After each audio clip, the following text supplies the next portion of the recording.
Thank you. That's just a wonderful introduction from both of you. I want to thank Dean Rutherford, Skip, whose first name I don't know, and with a name like Skip, I'm not about to ask because I like Skip. And Nikolai DePippa, I'm very glad to have met you and have your help today. And I had a wonderful tour of the Clinton Library, which I really enjoyed. I'm sure you've all been, but what a worthy place to visit many times. You can hardly touch it. And Kim, that was a really gorgeous introduction. You have great presence, very composed, and smart as a whip, and you have really good taste in governors and actors. Some of you might know a little bit about the origins of my play, but I want to just go over it again because it's sort of part of knowing it is sort of part of what I would want to speak with you about. Can you all hear well? Is it good back there? So I met Ann Richards once. I had lunch with her and Liz Smith, who is the gossip columnist, who was a good old girl from Texas, whom Ann, can you still hear me well? I'm going to try to feel how this mic works. If I just stand here and talk like that, is that good? Is it just as good as being closer? Do I know? So anyway, they were very dear friends and became really so when Ann started spending a lot of time in New York, really half of her time from about 2000 on. She was working for Public Strategies there and had a job there. So Liz introduced her to Le Tout New York. Of course, Le Tout New York was waiting for her, so it was not hard to do. And they were very, very good friends. And so I had this lunch with them, and I was thinking I was just having lunch with Liz, who's my old friend, and I've known her since before she was a star, which is the only way to know a star, believe me.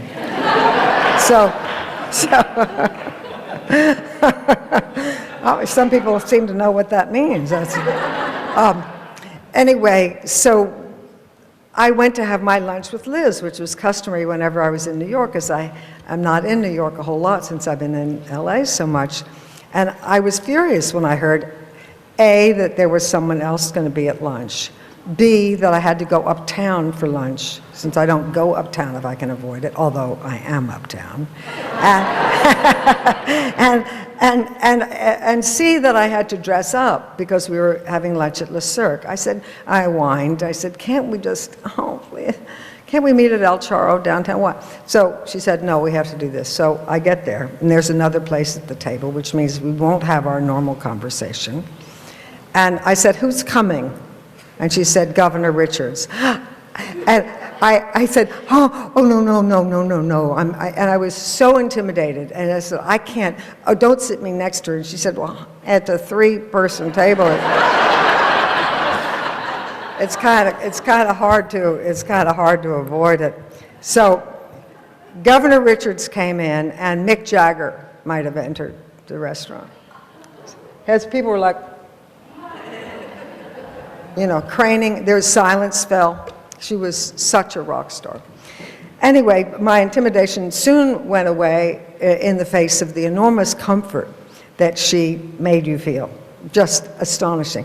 But I don't remember anything about lunch because all during lunch I'm sure I was concerned that I was doing okay. Then when I later got to know a lot of her very good friends, one of them said, you told that funny story to Ann Richards at lunch that time. And I went like, what? And she told me the story I had told to Ann. And then she said, and you said that funny thing about Liz. I said, what? And this is what I'd said to Governor Richards about Liz, which I had forgotten. And she reminded me. You all know who Liz Smith is, don't you? Gossip columnist. So I said, Governor Richards, I know that you love Liz Smith to death, and she loves you, and you're dear friends. But as one of her oldest friends who really knows something about her, I feel there are a couple of things that you should know. Two things that you really have to know about her. And so she got a twinkle in her eye and leaned forward with great interest. And I said, number one, anything that you tell her in absolute, let's get serious here, confidence, will appear in her column. And number two, it will be wrong. And she just fell on the floor. And so I had done okay. So then about a year later, Ann Richards fell ill. My friend Liz was disconsolate, and a few months after, 6 months or so after that, she died. And I was suitably, appropriately mournful, and I did not recover. I just stayed the same way for months. So about 4 months later, I thought, this is just not right. And I kept having that feeling that you all know in life when you just keep saying, no, no, because she was a permanent fixture in my heavens and someone whose voice I always expected to hear. And, I didn't know that much about her when she was governor. It was her, she had a big New York presence, and as you all know, she was on Larry King a lot, and Politically Incorrect, and all the talk shows and the talking heads and everything. But something else must have been motivating me, because I started to think, I was on 2.5 Men, this is 4 years ago, and I kept thinking, well, I knew a little bit about her. I thought, well, the years between when she got sober and her death, that would be a very interesting period to do in a movie of the week or something. And I have contacts, and I thought, well, I'll just talk to Norman Lear, I'll talk to George Clooney about doing a movie of the week like this. Then I never did it. One day I was driving to work, and it literally came to me like a thunderclap, such that I had to pull over. I pulled over onto a service road on my way to work, and I sat there with my head down, looking into the middle distance, as I realized that never was there anyone more suited for a one-person show. And I wasn't even thinking that. I didn't think that. I thought for the theater, live theater, than this live wire, and this person who had such an enormous presence. So I had that thought, everything in me went yes, and then I had about 5 highly significant creative ideas for how to do it that are the 5 governing principles of the play, the 5 main things theatrically that structure the play and that create the nature of it, came to me in 15 minutes. I thought, something has happened to me, and I've never looked back or looked up. I mean, my normal life came to a complete stop immediately. And, when you're doing a television series, you have downtime, you have a hiatus every 3-4 weeks, you have down periods, and the work is not hard work, it's banker's hours. And any bankers here? Sorry. But, it's old-fashioned banker's hours. And I just started researching her, and I'm not a scholar, and I don't really know how to research, so I tried to think about what researching her would mean. And long story short, I know many of the really principal people in her life who are very close to her. I don't know her husband, but I know her main staffers, many of whom, not just the women, many of whom of both sexes were her long-time, old-term friends. And amongst them, her chief of staff, amongst them, Jane Hickey, her, what I like to call consigliere, who fulfilled many roles in her time with Anne. Claire Korioth, who was her old friend from Dallas when they were both in early 20s. Kathy Bonner, she was friends with, and what is the name of the organization, Women's Leadership? They, and Mary Beth Rogers, they founded this organization. And Jennifer Treat, who was a later friend who was out of Washington, D.C., who was her fundraiser. And somebody else I've left out. Anyway, then the second tier the second tier of aides, the press secretary, the this, the that, the general counsel, and on. And it turns out a lot of these people in her government were also the people who had known her longest. They'd worked for her when she was county commissioner. They'd worked for her in volunteer organizations.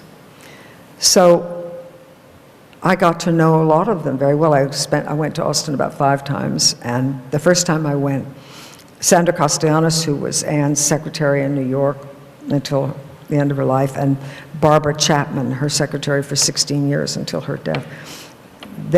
We all were bosom buddies, and they set up all the meetings that I requested.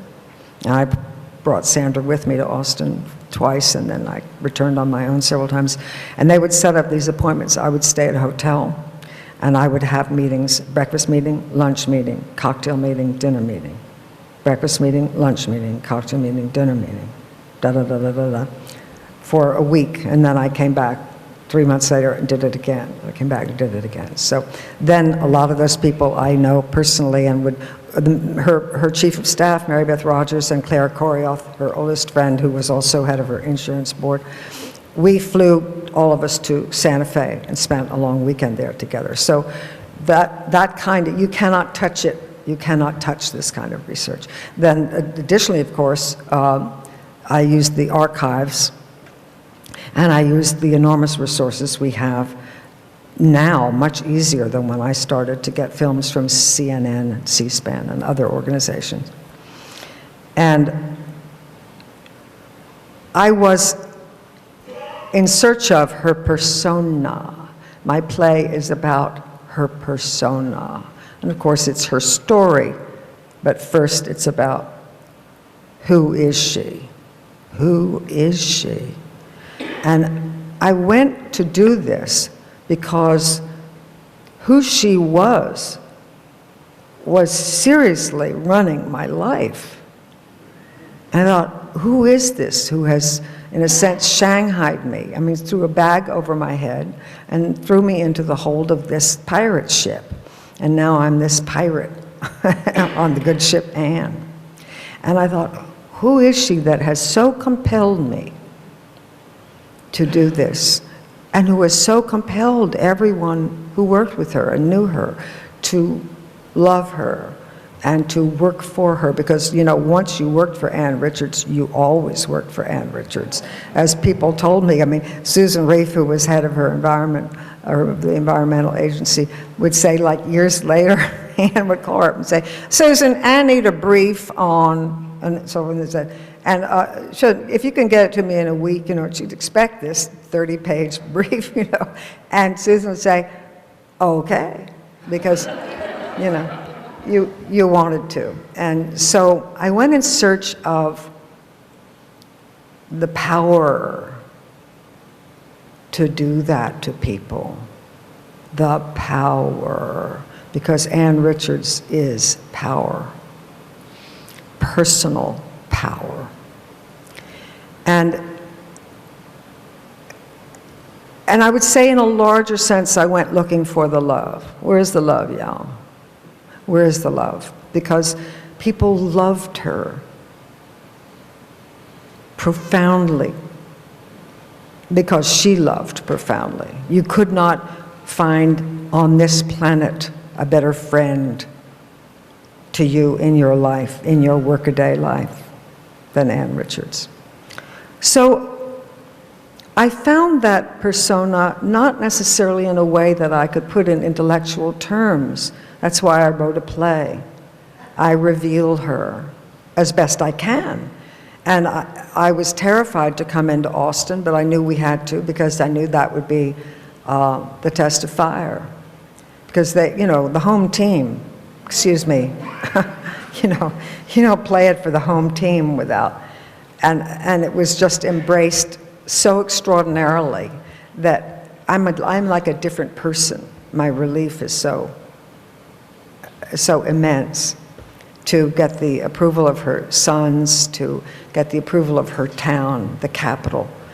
We were sold out in Austin, and we had done it in Galveston to great success just a week before. This is the exact same script, and I can tell you that Austin added 9 minutes to the playing time of the play, so that to give you some idea. Now, I've broken a cardinal rule of Anne's in giving these speeches. He says, you always start with a funny story. And so I'm going to go back. Because Anne says, it's all right, just keep doing it till you get it right. So Anne told a story at almost every speech she gave, except to people that she'd spoken to often. And it's about, she would say, I think some of you could be from all over the country. And so you might think that I am the first female governor of Texas, so I want to rush to disabuse you of that notion. Texas elected its first female governor way back in the 1920s, and her name was Ma Ferguson. And Ma was called Ma because she was married to a man named, there you go, those alert Little Rock minds. She was married to a man named Pa Ferguson, and he was the governor of Texas. But he got impeached for selling pardons to people in the penitentiary. So when they put Pa in the penitentiary himself, Ma was elected in his stead. Her campaign slogan was 2 governors for the price of 1. Now, there was a driving issue in Texas at the time that will sound somewhat familiar about whether or not children were to be punished for speaking Spanish in the public schools. Yeah, way back 1920. And they asked Ma, as governor, they asked Ma what she thought about it. And Ma said, if the English language was good enough for Jesus Christ, it is good enough for the school children. Okay.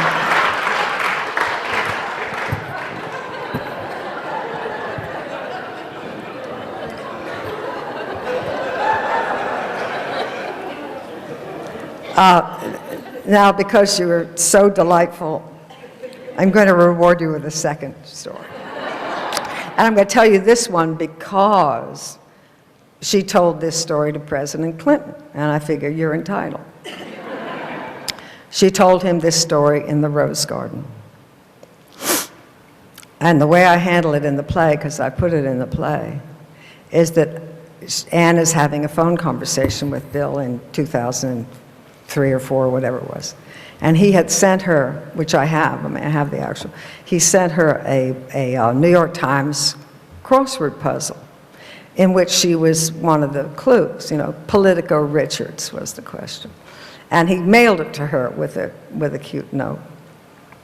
And so I get on the phone in the play, and I get him on the phone, and I say, hey, Bill, I says, yeah, I got it, but I already hit the peak of celebrity the day I was in the ladies' room at the movies, and I got a big round of applause when I came out of my stall. And she says, now I know you really sent this crossword so that I would take note you worked it in ink, you big show-off. And she says, hey, I'm just keeping you humble. Oh, okay, darling. Oh, thanks a lot, Bill. I love you. Bye. Oh, hey, Bill, hang on a sec. There's something. Oh, shoot. I forgot to ask you. Hold on a second. Now, listen, you're going to know the answer to this. So, if you are born in Arkansas, and you get married in Arkansas, but then you move to Texas and you get a divorce, are you still brother and sister?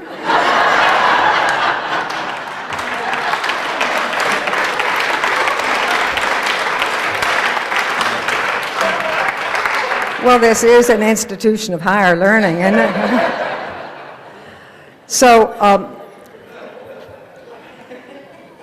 my play is about the persona of Anne, but I hope that it reveals in the you see her interacting as governor, but she also speaks to issues that are important to us all. She was a very comforting person. So I hope that the play reveals what a substantial leader she was, what a consummate professional she was with enormous historic training and background. And, you know, you're a school of public service. This is the kind of thing that Anne admired. Anne liked people who were organizing on their own behalf. She said as much. This is what she thought we all should be like. We should figure out what was needed and figure out how to make it happen. Anne is the woman, and there are many such women. Men, let's not have this be about feminism or women or any of that, because she would regret that. The person who sees this damned intersection where there are so many accidents and there is no stop sign. And the person who gathers other people together from his or her community and, God damn it, gets a stop sign put there. From such a person gets born a governor. So this is how she began.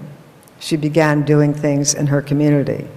Politically, she was, you know, set up card tables in front of grocery stores in impoverished parts of Texas to sign up black people, then Negroes, called Negroes then, to beg them to sign the poll tax so that they could vote, which I think then was $1 or $1.25, a tax absolutely established to prevent them from voting. Absolutely, and undermined, thank God, some years later. But she was very much behind an effort to try and encourage people from that community to believe that there was a point in their voting. She believed, she did not ever see herself in terms of being an actual public servant officially or an elected official. She was a young woman in the 50s. Women didn't do that. Do you know that 20 years later, when she would help Sarah Weddington get elected as a state representative, Sarah argued Roe v. Wade at 26, if you can believe such a thing, and woke Anne up as to women's issues. But in 1972 or 3, forgive me, I don't have my notes, I don't have the exact year for anything with me in Arkansas. But when Anne helped her run for the House of Representatives in Texas, it was 1970-something. And Sarah, who was a lawyer, wanted to have her law office attached to the house. I think she had a small child. She had to go down to the Capitol, and she had her home, and she didn't want a third place that she had to go to. So she had somebody design this office, and she was going to have it built. She went to the bank to get a loan, and she was refused because a man had to apply for the loan. She couldn't get a loan in her own name. In 1970-something, all right, in the 50s, women, and if you, as I say in the play, if you were volunteering for politics in the 50s as a woman, you were one of the girls stuffing envelopes and going for coffee, period, finish, end of story. And they didn't know that that even meant anything. They were happy to be part of it. So times really have changed, and they will change further so that we won't even remark on Ann Richards as a wonderful female politician. She will simply be a wonderful person who for a short time of her life was in politics. So anyway, Sarah finally did get that office built, and she also nipped off to work and changed the laws. The laws were old and antiquated.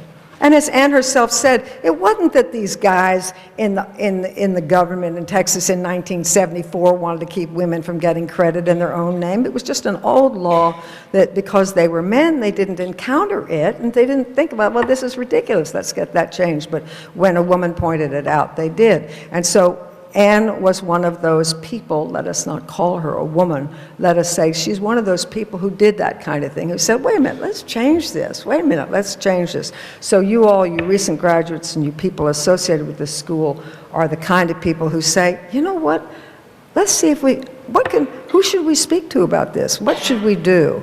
And therein lies all of our happiness and the future. Now, Anne's accomplishments, I will mention something about them. Oh my God, I'm over time already. Oh no, I'm all right, right?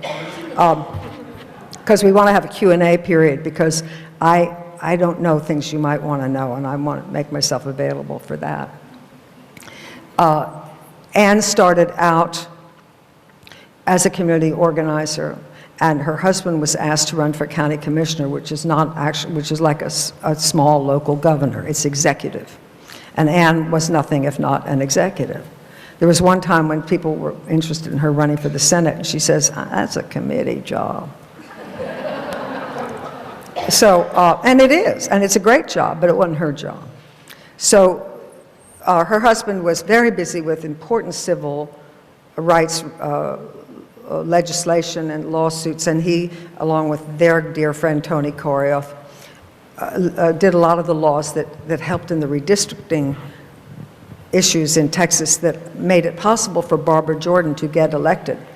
The Barbara Jordan had run twice and failed, and she would have continued to fail because of the redistricting, which absolutely prevented people who importantly should have been able to vote for her to do so. So David was plenty busy.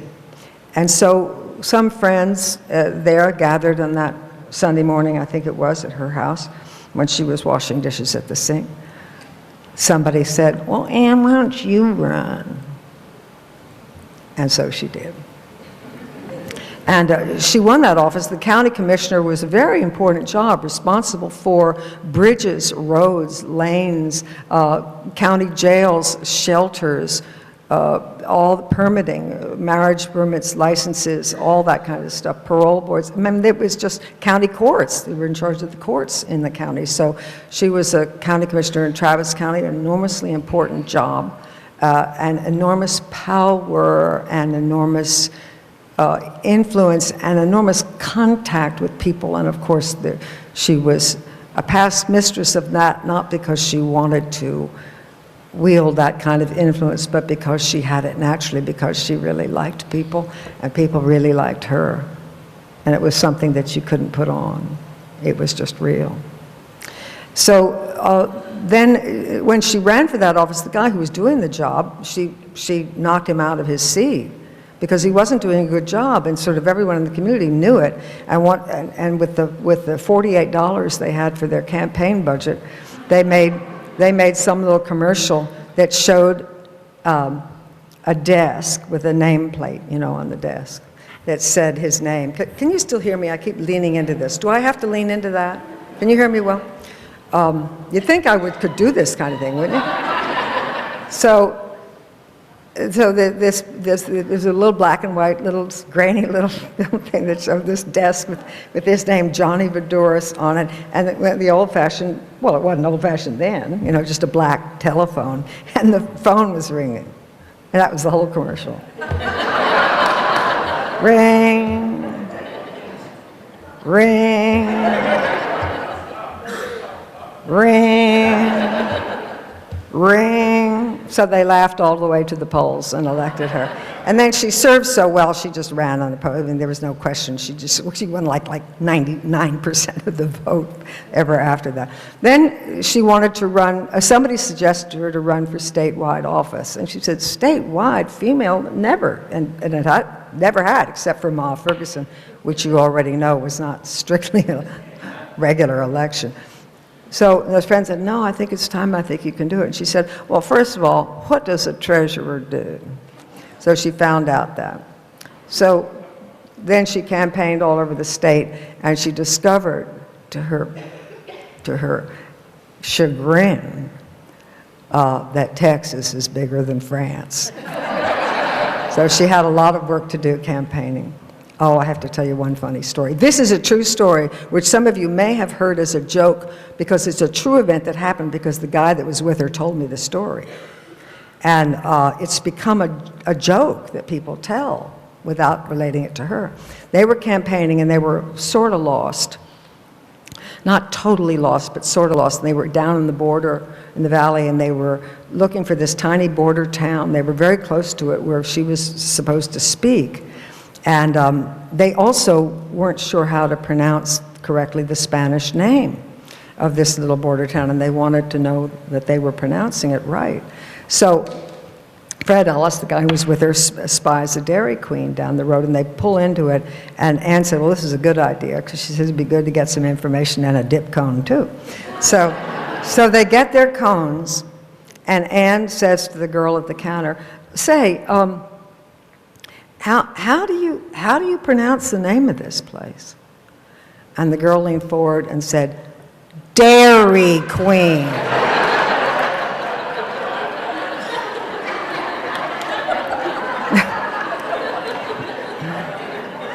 The girl looked at her pityingly, like.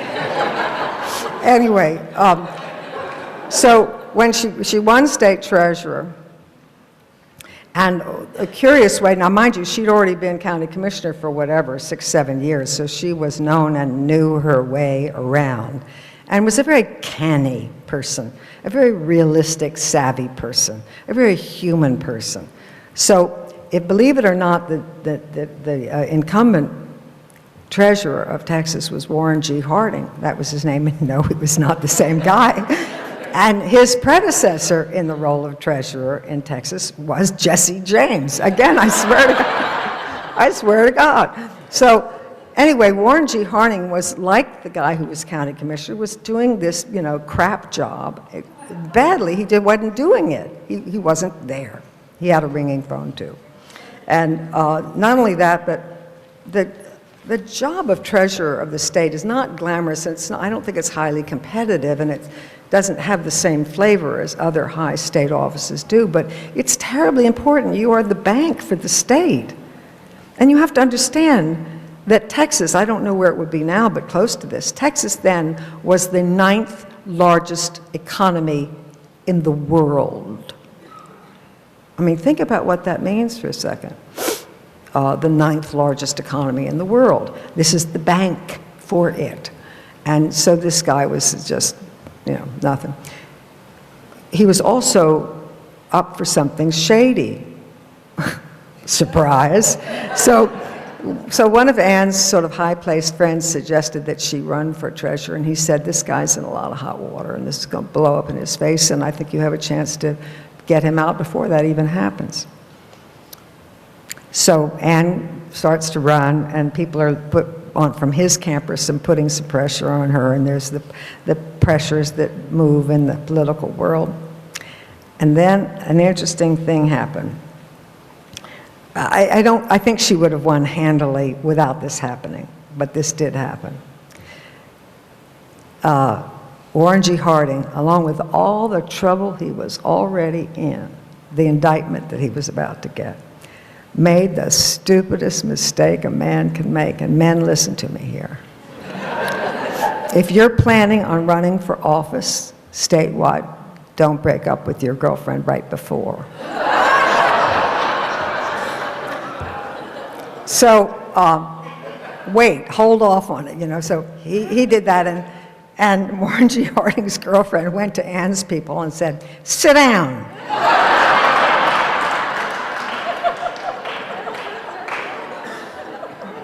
And she outlined a few of his business indiscretions. Now, later when Morley Safer was interviewing Ann when she was governor, and he said, did you ever do anything you regretted?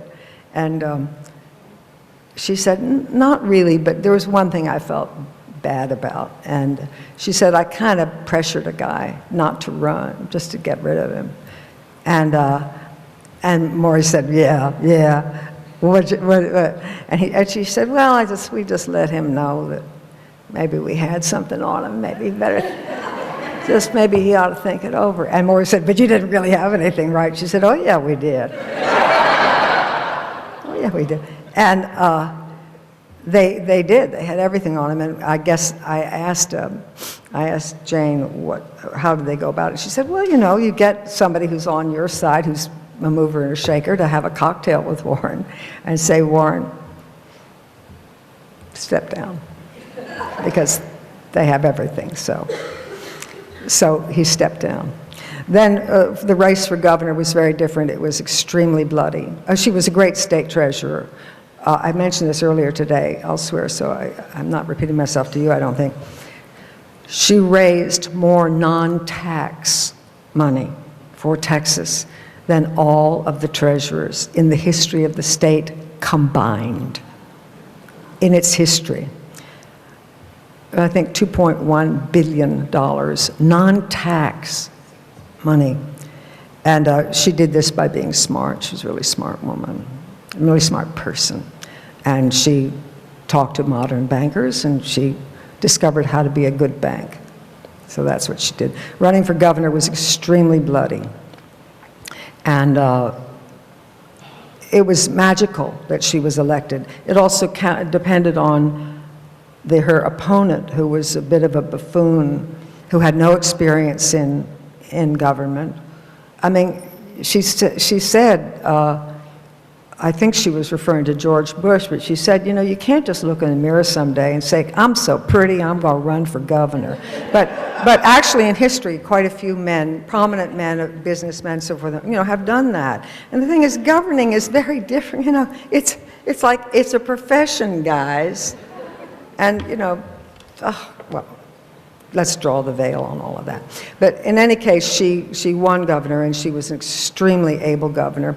And I know some folks here today are part of a group that's going to make a documentary about Anne, and I'm thrilled about it because they will do what certainly a play couldn't begin to do, which would be to show accomplishments and policies and programs.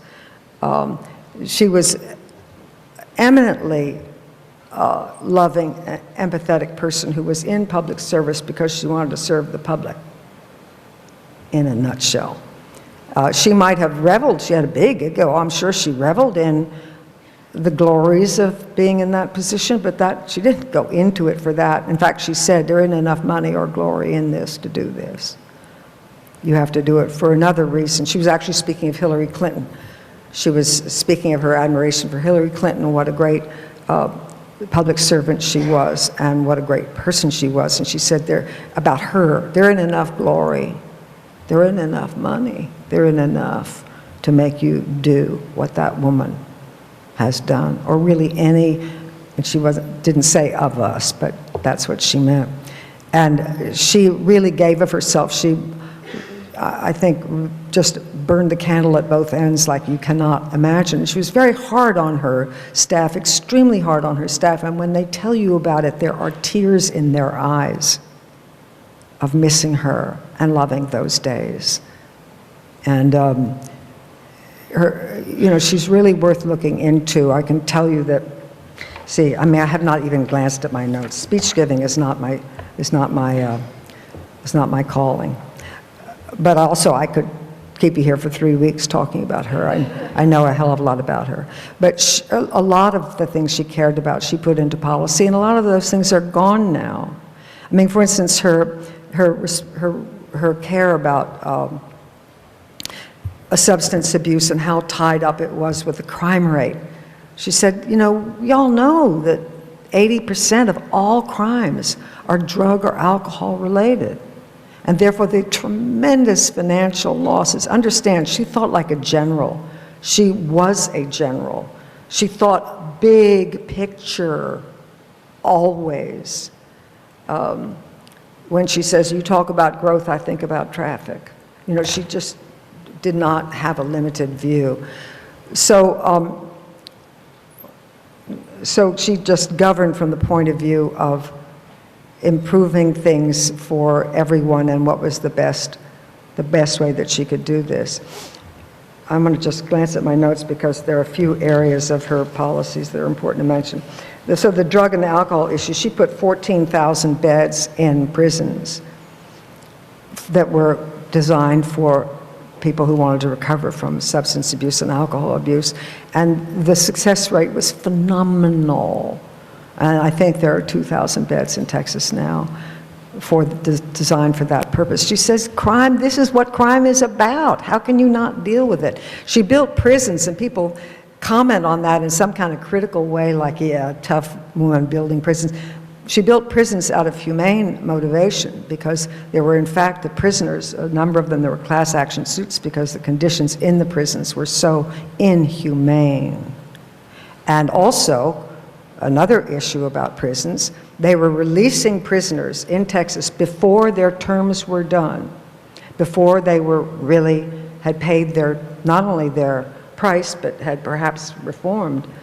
They were letting prisoners out 150 a day out of prisons in Texas, and they often did it at midnight because it was shameful and it was dangerous, and it contributed to the crime rate. By the time she left, it was 50 a day, so she reduced it by 2/3 because of the prisons that she built, but it's still a problem, and it's an issue about prisons. Environmental control, she established an environmental office that had not been there before and linked together several agencies. She did the same thing with human resources and care, medical care for the elderly.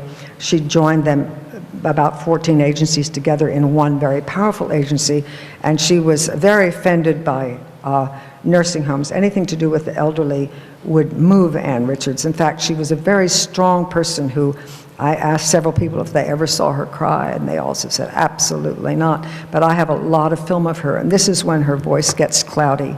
This is when she gets choked up.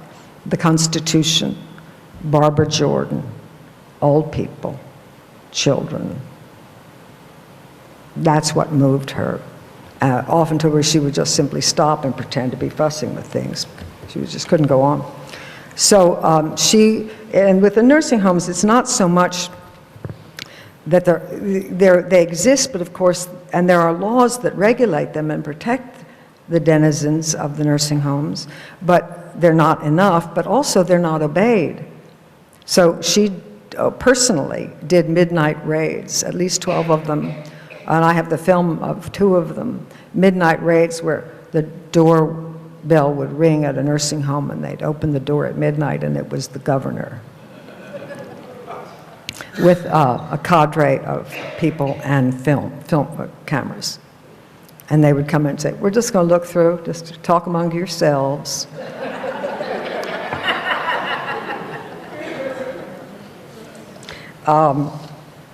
She was elected because of something mysterious, but also her opponent. I'm sure you all know about Clady Williams was this businessman a failed businessman, a rich guy, who made so many gaffes, and they talked about torquing him up so that he would make more. I mean, they did things to make him crazy, because he just made one mistake after another, till finally he, in public, in a very public circumstance, on film, which is probably televised, he didn't shake her hand.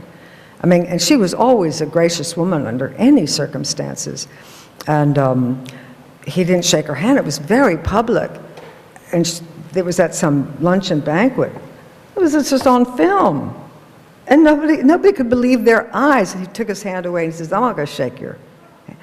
So she sat down next to the guy sitting next to her at this banquet and said, the race for governor is over. And he says, do you think so? And she said, yeah. Turn out the lights. The party is over. And she was elected governor. She was very smart. Her ethics, she established an ethics commission headed by Barbara Jordan, and Barbara Jordan screened, I don't know what the word is, interviewed, spoke with, briefed, vetted, what have you, all of her major appointments and some of her lesser ones as well, and also gave a course in ethics, gave a seminar in ethics to all new appointees every term. And can you imagine having a job interview with Barbara Jordan? Here's my resume. Anyway, she established that.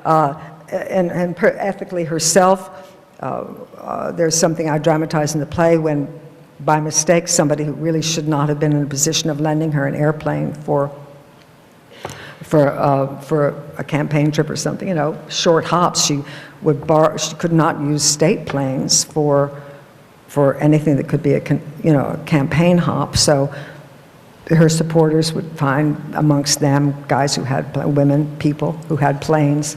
And once a plane was lent to her several times by a guy who had inappropriate connections, and that was not known. And when she found it out, she was furious and paid for the planes herself. And she was a salaried person. She made $87,000, $88,000 a year as governor, and she did not have money other than that.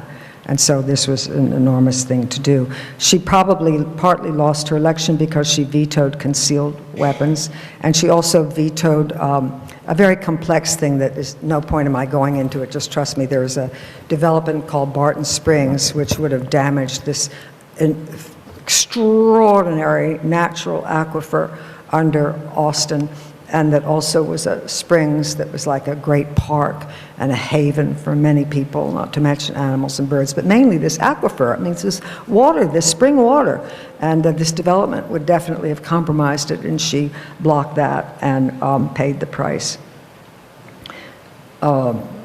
She established an ombudsman, how do you say that? I mean, it's just a word I know, but I have a hard time saying it, for citizens to be able to complain about any treatment they had at any hand of government. She provided a tremendous amount of federal aid to the colonia, so all the townships and towns and areas that were on the border in the valley that had no water and no electricity. She got $75 million in aid for that. She did many things for the border. She established a branch of UT, of the University of Texas in Brownsville, and created a middle class overnight in an area of poverty. Radically changed Texas. Insurance regulation, as much as you can do that, it is an age-old problem, and she did a great deal on that and got people on the board to resign. Robin Hood programs in schools that got money evenly distributed to schools, and not just according to property tax, so that schools had some of the same benefits. I could go on and on about that, but let me just close my remarks with a statement that whenever you go on a journey, you discover yourself, don't you? I'm sure you all know that. And so I went on this journey looking for her, and I found a larger me and a friend. Before I give this play at night, it's quite challenging, and I'm quite awestruck that I have this privilege in my life to do this, that it is so welcome, that it has caught the attention of the highest people in my industry, so that they want to produce it and carry it on. I didn't go looking, they came to me. And Anne has done to me what she did to everyone who worked with her, and many, many, many people she knew, and what she did to the elevator operator, the Starbucks coffee salesperson, the bus driver, the porter at the airport. She lifted me up. This was her talent. Now, I want to read you, because I just got these yesterday and the day before. Martha Smiley had a law firm of 40 lawyers, about half men and half women, in Austin in 1981. Until probably just a few years ago.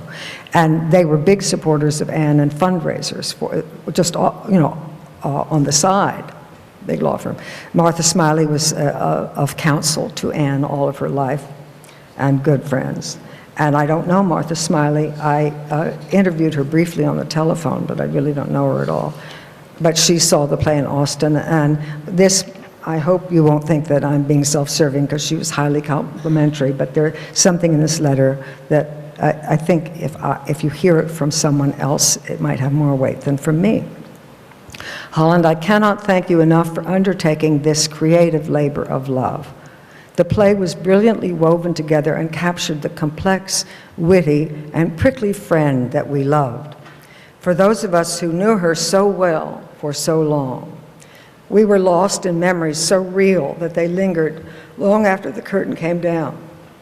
I took a group of 10 opening night, and each person has expressed some version of this, describing their experience that evening.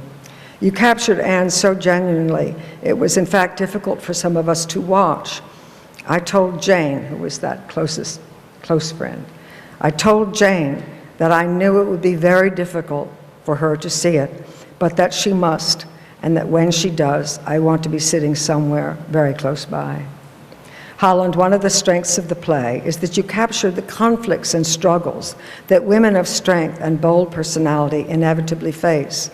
These are universal conflicts that will resonate with many women for generations to come. Particularly moving were the insights into the struggle to maintain her public profile while wondering if her family life was what she really wanted all along. It is a version of the simpler private life she longed for when she used to say she just wished she could own a bait house on the beach. Wouldn't that be more fun? Her deep and abiding friendships and loyalty to her inner circle of friends is captured beautifully, and her not-so-nice way from time to time with people who worked with her and around her was exposed with gentleness and love, even as all who knew her were on the other end of her phone calls were reminded of the wrath she could wield. Nonetheless, each of them, Susan, Suzanne, and the others, loved her and cherished the opportunity to be part of the beautiful days she brought our great state when she was its governor. You drew from the best, and yes, less than the best of the short life of our dear friend.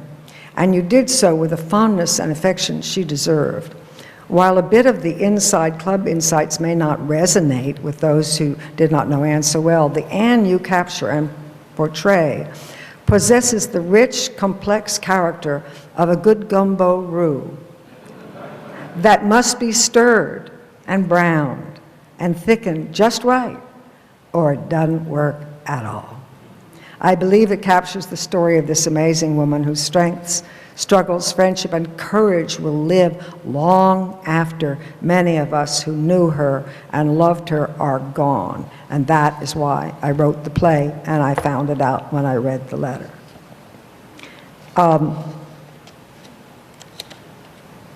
Another thing, this woman has got to be 70 or so, about my age.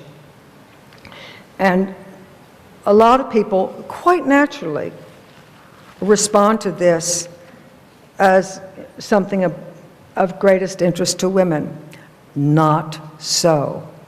Men love this story, and men love Anne and admire Anne. She was comfortable amongst men. She was a man's woman. But more than that, it's modern. We're in a new time now where we don't have to think in those limited ways. And she would be the first to know it because she was very far-reaching in her vision. Now, this story is replicated many times in my experience of doing this play. Many times. I couldn't have been more surprised. You could knock me over with a feather.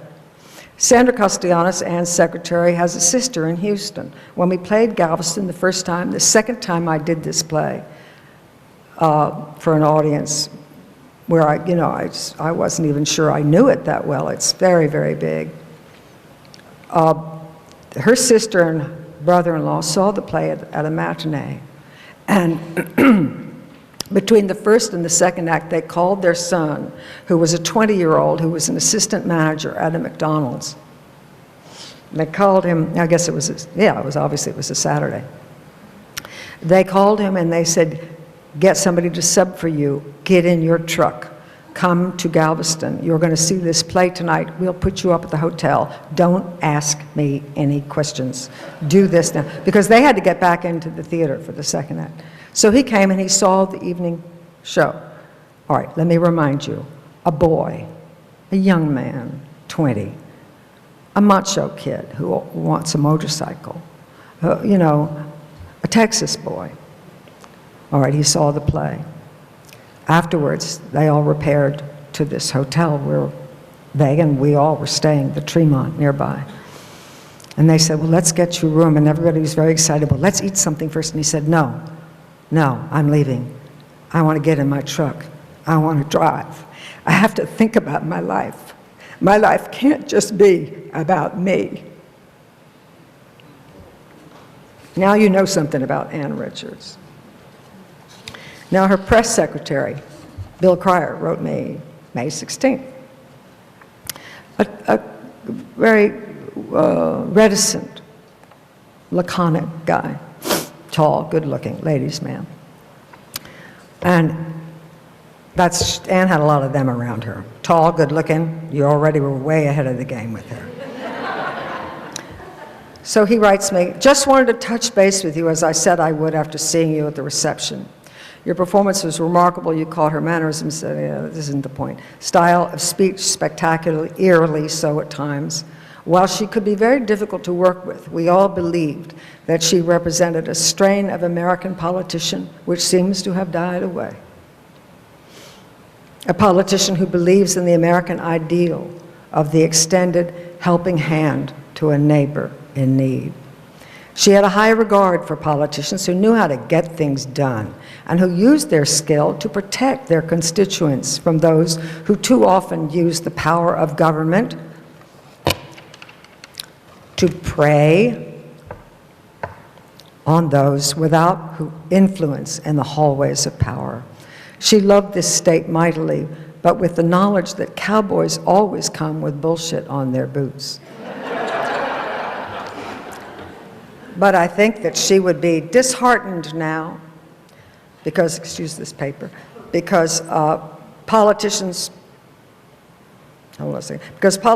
are often so willfully ignorant. Sound familiar? And the common good is distorted by uncommon wealth. She admired our magnificent capital, but it now seems like a common butcher shop where influence is sold like sides of beef. Above all else, I think Anne would be terribly saddened to think that governance has passed to those who hate government, who use it only to promote the narrow ideologies of a hateful few, or the interests of greed in the name of a higher authority, or the interests of greed in the name of a higher authority. I'm just getting that myself here. She had a more expansive view of this state and country, what it could accomplish for all of its citizens. I can only hope for your success in bringing Anne back to the public's mind.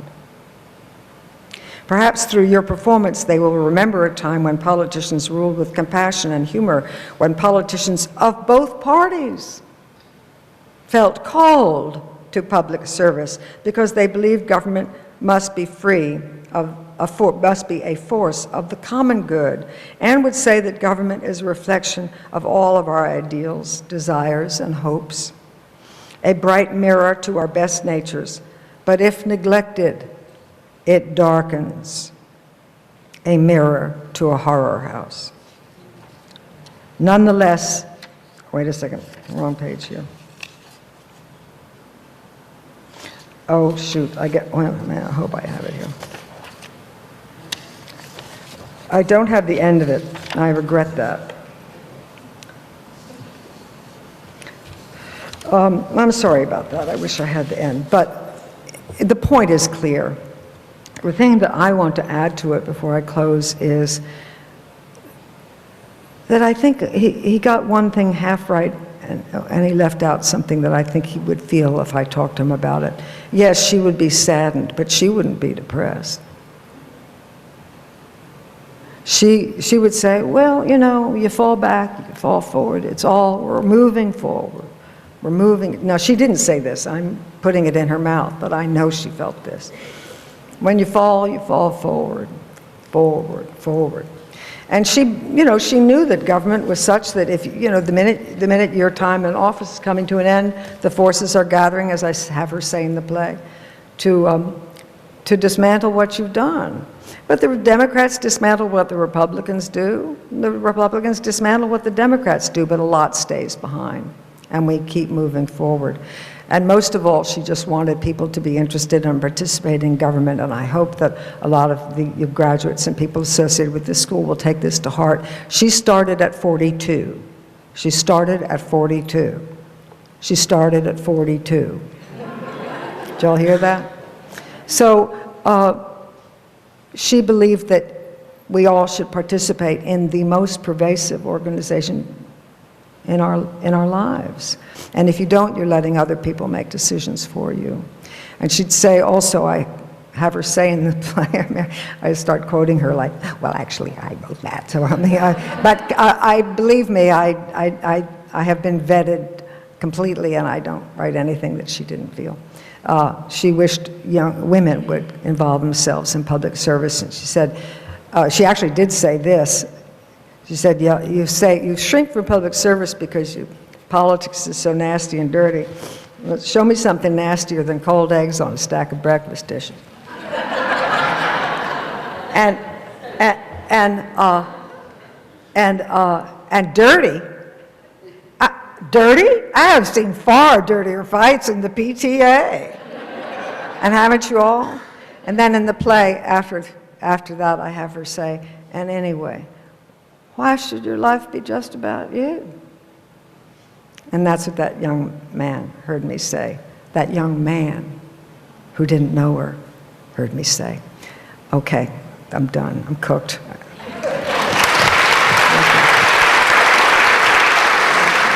Oh, no. Thank you. No. Oh, absolutely. We got time for a few questions. Jesus, I've gone so over. I'm No, so sorry, y'all. No, yeah. Oh, thank you. Okay, we're going to wait till we get a microphone to you. So we have a question right here. And as long as anybody wants to stay, I'm so happy to answer questions. I'm sorry I went over time. I'm not really expert at giving talks. Holland, I was wondering, are you planning to take this play to Broadway? Yes. And then on into Then we're going to country? come, well, on Broadway, this is what we're doing, folks. And by the way, thank you for asking this. First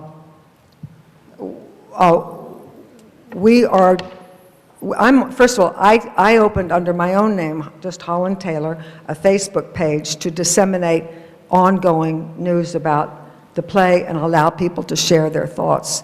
You used to be able to post pictures and mementos and stuff, and Facebook changed their format, and there's a lot of push for them to change it back so people could post pictures, but people can post comments on my Facebook page, and the page is really dedicated to the play.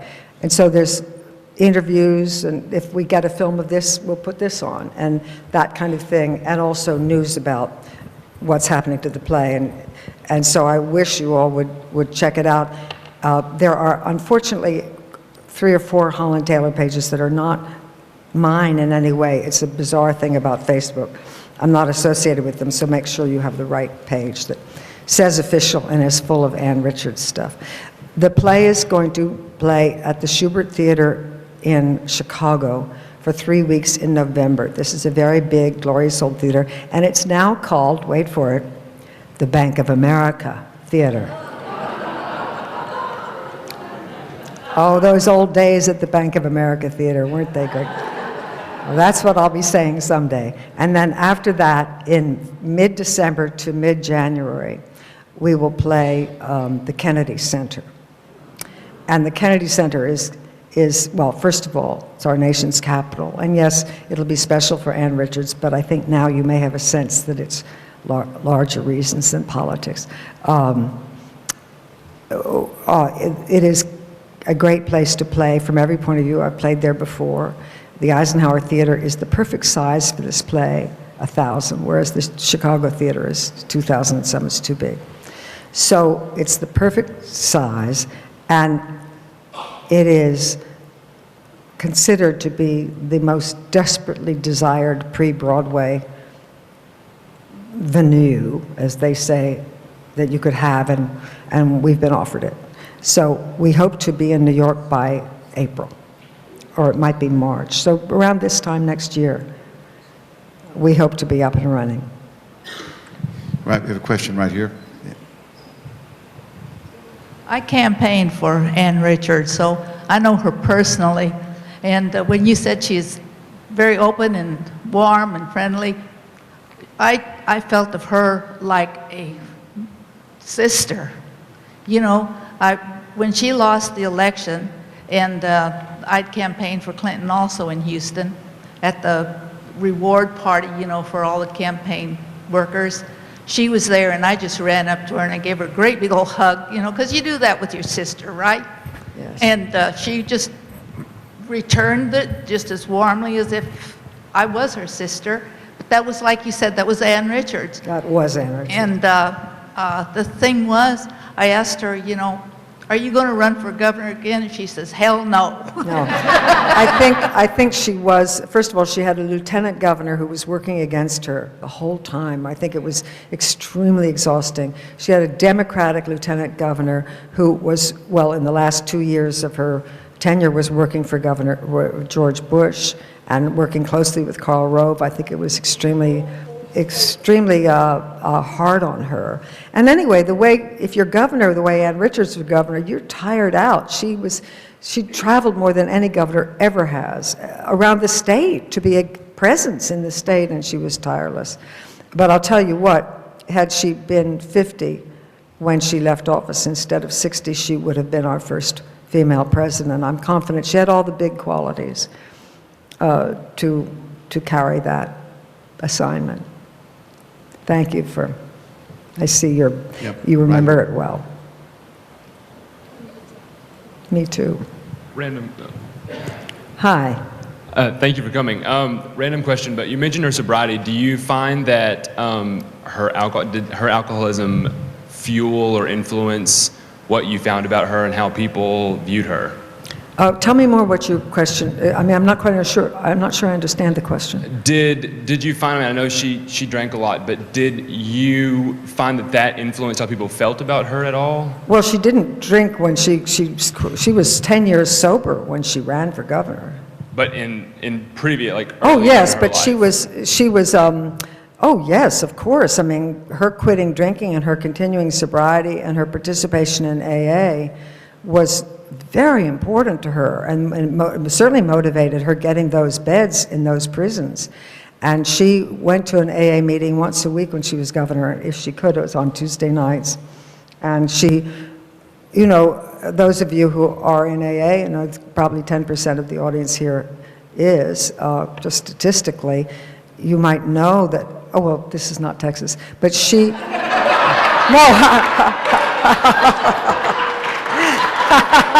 Brothers and sisters. I didn't mean it that way.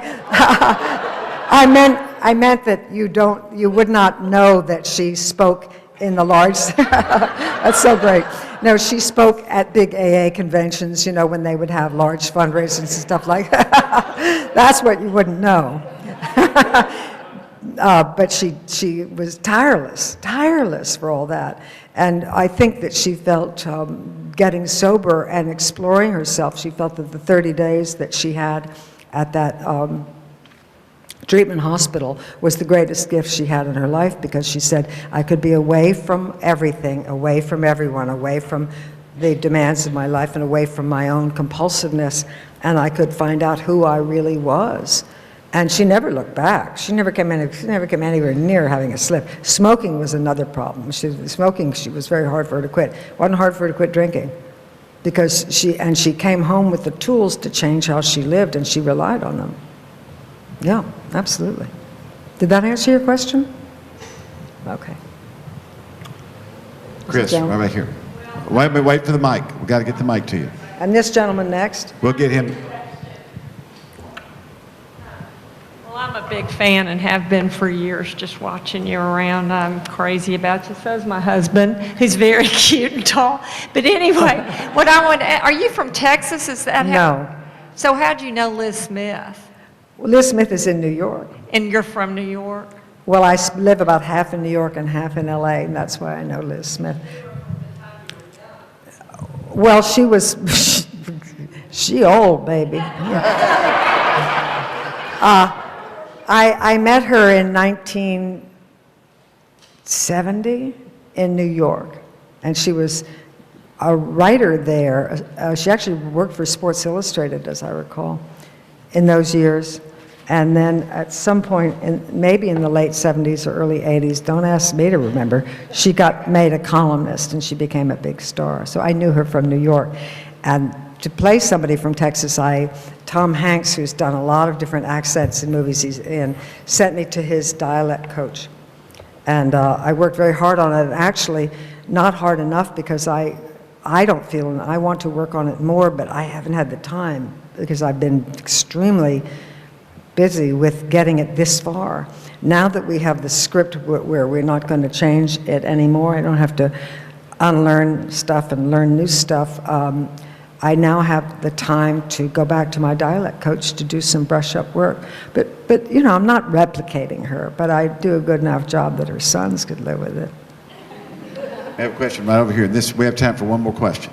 I appreciate you being here. I remembered when Clayton Williams had the commercials for governor on Southwest Conference football games, where he would teach, said that he would teach juvenile delinquents the joy of busting rocks. Yeah. And I guess what Wow. I'm wondering is, was Clayton Williams the perfect candidate to square off against Ann Richards because of the way some of the comments and basically the way he was? Well, he was in the sense of being so opposite to her, but he was also opposite to her in brains and and training and training. I mean, let's not. This is and so I wish people knew more, and I know this documentary will answer a lot of those questions. Government is a big job. People don't even know what governors do. They do a lot, and or they can do a lot. And even Texas, which Texas is a weak governor. I mean, it's formally called weak governor. That's in the Constitution. Powers are limited, but there's a lot of discretionary money and a lot of influence in the bully pulpit. You really can lead. You really can lead as governor, and I just cannot even imagine Clayton Williams leading anywhere, except to the men's room, I guess. But, the line is right here. But, he made so many mistakes. One of my favorites was he didn't pay any, he was a very rich guy. He had a lot of companies that he ran badly, and he had a good bit of money. And there was something about taxes, and tax issue came up.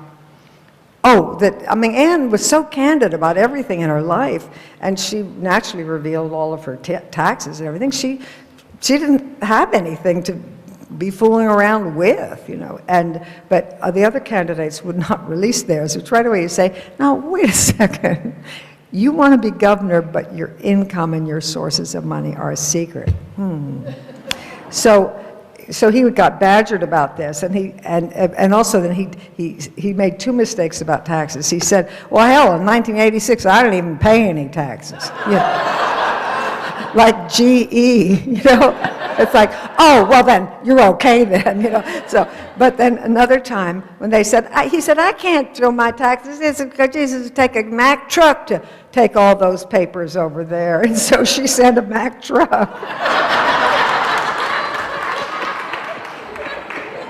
Ladies and gentlemen, let's give a round of applause to Holland. Thank you. Bless you. Thank you.